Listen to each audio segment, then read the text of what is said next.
Hai. Kita jumpa kembali untuk belajar materi tematik kelas 5, tema 3. Nah, temanya adalah makanan sehat.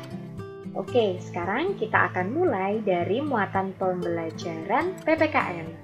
Nah, tentang interaksi dalam keragaman. Manusia merupakan makhluk sosial, maka saling berinteraksi. Nah, interaksi sosial merupakan hubungan timbal balik yang terjadi antara individu dengan individu, individu dengan kelompok, dan kelompok dengan kelompok. Nah, keragaman dapat kita jumpai dalam interaksi sosial. Contoh keragaman yang ada misalnya berupa keragaman suku, budaya, agama, dan jenis kelamin. Nah, sikap kita saat menghadapi keragaman sebaiknya saling menghormati, lalu toleransi, dan menjaga kerukunan, serta mau bekerja sama. Nah, apa manfaat bekerja sama dalam keberagaman? Tentunya bisa menjadi pemersatu budaya. Kemudian, pekerjaan akan menjadi lebih ringan dan cepat selesai. Selanjutnya, kita juga bisa bertukar pikiran antar anggota. Nah, kita akan lanjut ke adat istiadat. Ini juga termasuk keragaman. Apa itu adat istiadat? Nah, adat istiadat adalah perilaku masyarakat yang menjadi ciri khas suatu daerah tertentu dan diterapkan secara turun-temurun. Nah, adat istiadat dibedakan menjadi dua. Yang pertama, adat istiadat tertulis, seperti peraturan atau dokumen. Yang kedua, adat istiadat tidak tertulis, seperti cerita rakyat, tarian daerah, dan upacara adat. Nah, berikut ada contoh adat istiadat. Ngaben di Bali, Sekaten di Yogyakarta, Dugderan di Semarang, Lompat Batu di Nias, dan masih banyak contoh adat istiadat yang ada di Indonesia.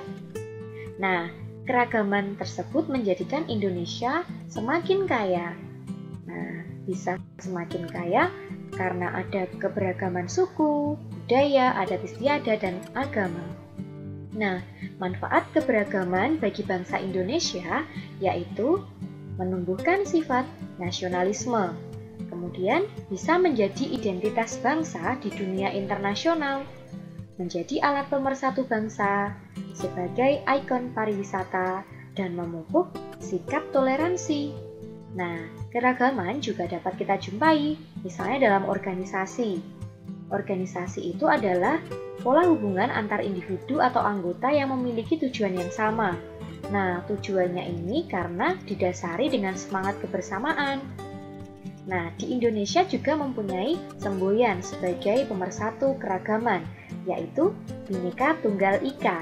Nah, artinya berbeda-beda tetapi tetap satu jua.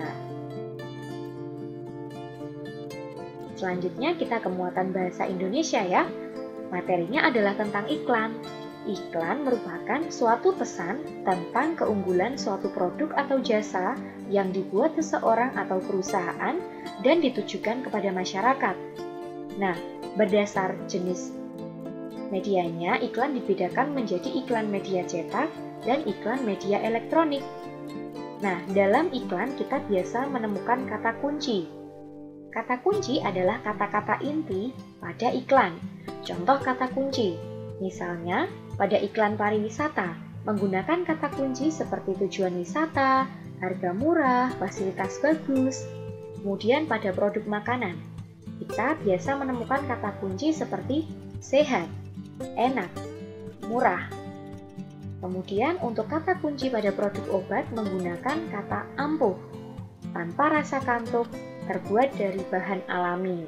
Nah, itu ya contoh kata-kata kunci iklan. Kemudian, bahasa iklan itu bersifat persuasif atau mengajak. Nah, ciri-ciri bahasa iklan itu tadi ya bersifat mengajak, lalu menggunakan kata ajakan misalnya ayo, marilah. Kemudian ditulis secara menarik. Dan berikutnya dapat diberi rima agar orang-orang membaca atau mendengar dapat mudah mengingatnya. Nah, kita ke iklan media cetak. Contoh iklan media cetak adalah iklan pada surat kabar, iklan pada majalah, brosur, pamflet, dan iklan pada baliho. Nah, unsur-unsur iklan media cetak ada headline atau judul. Biasanya kata-katanya pendek dan sering berupa slogan. Misalnya, cara cepat, perkalian 1-10. Kemudian ada subjudul, gambaran garis besar produk. Lalu isi iklan, dicetak menggunakan huruf yang lebih kecil daripada judul dan subjudul. Nah, ini memaparkan tentang isi iklannya. Kemudian ada komposisi warna dan gambar. Nah, ini berupa foto atau gambar yang sesuai dengan isi iklan. Lalu, ada nama dan alamat yang dapat dihubungi. Ini supaya membantu pembaca mengenali pembuat iklannya. Nah, ini contoh iklan media cetak ya. Ini ada iklan permintaan. Kemudian ini iklan komersil ya. Ini iklan berupa pemberitahuan ya. Kemudian ini baliho. Biasanya kita temukan di pinggir jalan. Lalu ini iklan layanan masyarakat. Ini non komersil ya, tidak mencari keuntungan.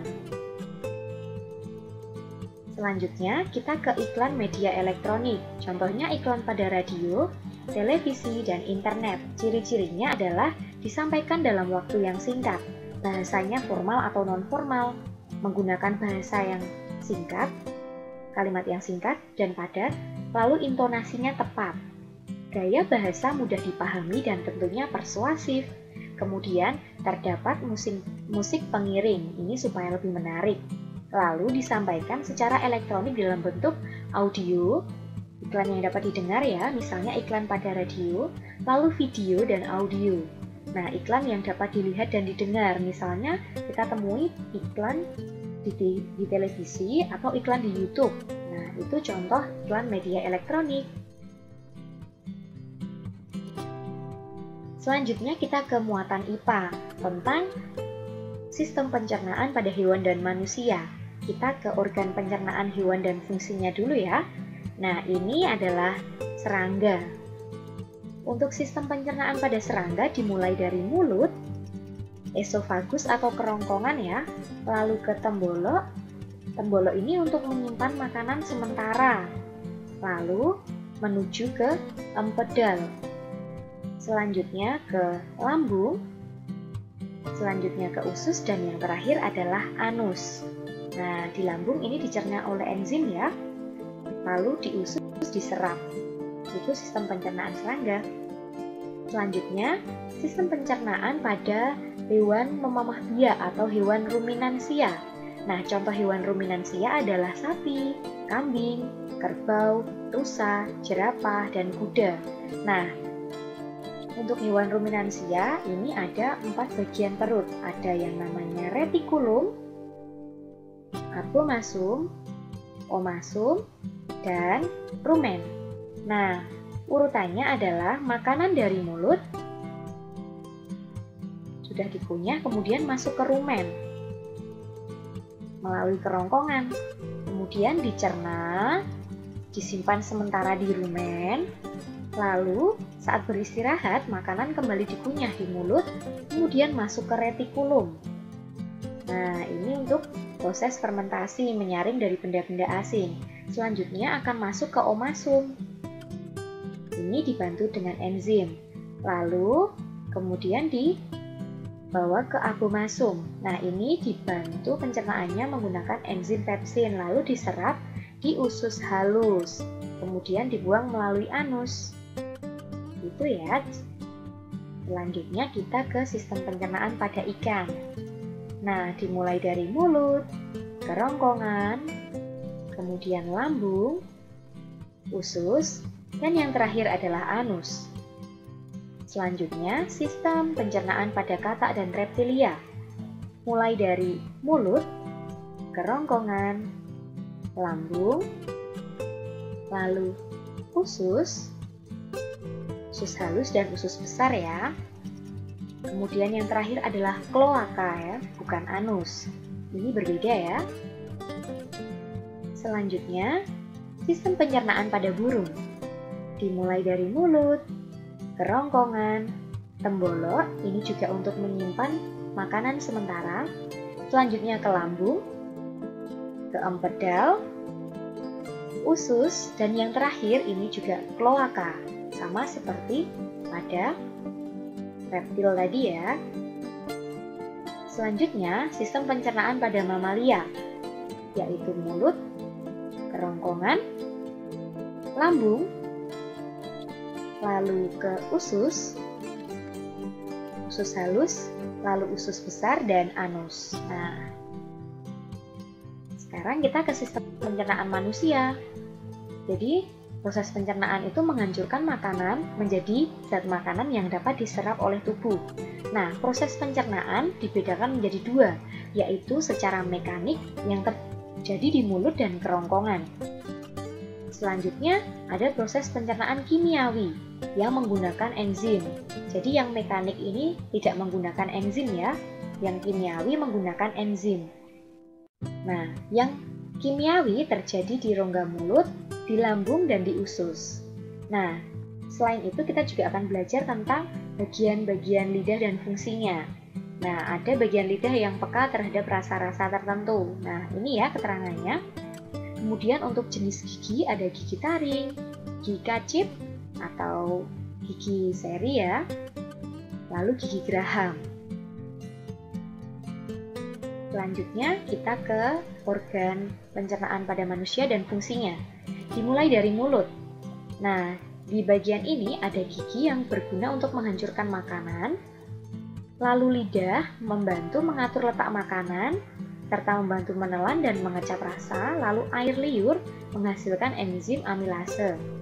Kemudian makanan dari mulut dibawa ke kerongkongan sebagai saluran ya. Nah, di sini tadi terjadi gerak peristaltik yang mendorong makanan ke lambung. Lalu berikutnya ada lambung. Nah, di lambung ini menghasilkan asam lambung atau getah lambung yang bisa untuk membunuh kuman penyakit yang terbawa makanan. Lalu di sini juga terdapat enzim-enzim untuk membantu mencerna protein dan mengubah bentuk makanan menjadi sederhana. Selanjutnya, dari lambung dibawa ke usus halus. Nah, di usus halus ini terjadi penyerapan sari-sari makanan. Berikutnya, di bagian usus besar, dibawa ke usus besar. Nah, ini berguna untuk menyerap air dan membusukkan sisa makanan tadi itu. Nah, yang terakhir, sisa makanannya dibawa ke anus untuk dikeluarkan sebagai saluran pembuangan sisa makanan ya, anus itu. Selanjutnya, nah ini keterangan lebih lanjutnya ya. Jadi di rongga mulut tadi, air liur mengandung enzim amilase untuk mengubah zat tepung menjadi gula. Lalu tadi di kerongkongan ada gerak peristaltik ya, mendorong makanan ke lambung. Lalu di lambung ada enzim pepsin, renin, dan asam klorida atau getah lambung. Lalu, usus halus terdiri dari 3 bagian. Nah, untuk menyerap sari-sari makanan ya. Nah, ada usus 12 jari, usus kosong, dan usus penyerap. Ini juga dibantu oleh enzim yang dihasilkan oleh pankreas. Enzimnya adalah amilase, tripsin, dan lipase. Nah, selanjutnya penyerapan dari usus halus, sisanya masuk ke usus besar, lalu terjadi pembusukan sisa makanan yang dibantu oleh bakteri Escherichia coli. Nah, lalu sisa pencernaan dibuang melalui anus. Nah, ada gangguan juga pada organ pencernaan manusia. Nah, ada sariawan, sakit gigi, mah, sembelit, diare, apendisitis atau usus buntu, kolera, tifus, disentri, dan wasir. Nah, ini keterangannya ya. Maka kita harus benar-benar menjaga pola makan kita dan menjaga kebersihan makanan serta menjaga gizi makanan yang akan kita makan. Berikutnya, kita ke muatan IPS. Nah, tentang pembangunan sosial dalam keragaman. Nah, interaksi sosial adalah hubungan timbal balik antara satu individu dengan individu lain, individu dengan kelompok, atau kelompok dengan kelompok yang lain. Nah, interaksi sosial ini tentunya mempunyai tujuan yang jelas sehingga dapat saling memengaruhi. Nah, kemudian interaksi dengan alam atau interaksi dengan lingkungan itu adalah interaksi manusia dengan lingkungan sekitarnya. Nah, berbagai kegiatan interaksi sosial juga dipengaruhi oleh kondisi lingkungan alam sekitarnya. Misalnya, manusia atau masyarakat menanam padi saat musim penghujan karena menyesuaikan dengan kondisi alam, yaitu tanaman padi membutuhkan banyak air sehingga ditanam lebih tepat ketika musim penghujan. Selanjutnya, tentang pembangunan sosial, yaitu semua aktivitas yang terkait dengan aspek ekonomi dan sosial yang bertujuan untuk meningkatkan taraf hidup dan kesejahteraan sosial. Nah, tujuan pembangunan sosial adalah untuk memenuhi kebutuhan hidup manusia. Contoh aktivitas masyarakat dalam pembangunan sosial, misalnya penyuluhan kesehatan, lalu mendirikan koperasi, lalu kegiatan ekonomi di pasar. Nah, kegiatan pembangunan sosial budaya adalah pembangunan yang mencakup kehidupan sosial dan budaya di masyarakat. Tujuannya yaitu untuk meningkatkan taraf hidup masyarakat di dalamnya. Contohnya, membeli produk dan hasil karya budaya daerah Indonesia. Nah, manfaat keragaman sosial budaya tentunya dapat menumbuhkan rasa nasionalisme sebagai identitas bangsa di mata internasional, lalu memupuk sikap toleransi sebagai ikon pariwisata dan sebagai sumber pengetahuan dunia. Berikutnya kita ke SPDP ya. Nah, ini tentang karya seni batik. Jadi karya seni batik itu dibedakan menjadi dua, yaitu batik tradisional dan batik modern. Nah, untuk ciri-ciri batik tradisional, coraknya memiliki makna simbolik. Jadi ada artinya. Lalu umumnya bermotif ular, pagoda, geometris, serta barong. Lalu warnanya cenderung gelap, misalnya hitam, coklat kehitaman, atau putih. Lalu motif batik merupakan ciri khas daerah asal. Selanjutnya untuk batik modern, ciri-cirinya coraknya tidak memiliki makna simbolik khusus. Lalu umumnya bermotif tumbuhan dan rangkaian bunga. Lalu warnanya cenderung bebas, misalnya biru, merah, atau ungu. Lalu motif batik bukan merupakan ciri khas dari daerah asal. Jadi untuk yang batik modern ini lebih bebas ya motifnya, lebih bervariasi. Selanjutnya untuk teknik pembuatan batik, ada teknik tulis. Ya, ini yang menggunakan canting dan malam ya. Lalu teknik cap, ini menggunakan alat cap dan malam. Lalu teknik cetak atau sablon atau printing. Nah, ini mencetak kain sehingga motifnya seperti batik. Nah, menggunakan alat cetak atau sablon. Lalu, selanjutnya, ini alat untuk membatik ya. Nah, ini canting, ini malam, ini wajan, ini kompor, ini gawangan untuk meletakkan kainnya, untuk batik tulis ya, seperti ini. Ini ada dingklik juga untuk duduk. Lalu ini alat cap untuk membuat batik cap ya. Ini proses mengecap atau membuat batik cap. Nah, berikutnya ini contoh motif batiknya. Ada motif kawung seperti ini, motif bunga, ini dari Pekalongan ya biasanya. Mayoritas kalau Pekalongan itu motifnya bunga. Lalu motif ceplok seperti ini, motif situasih, motif parang. Lalu ini ada motif Mego Mendung, ini dari Cirebon ya, ciri khasnya. Nah, itu dia ya untuk materi tema 3 kali ini. Semoga bermanfaat dan terima kasih semuanya. Sampai jumpa.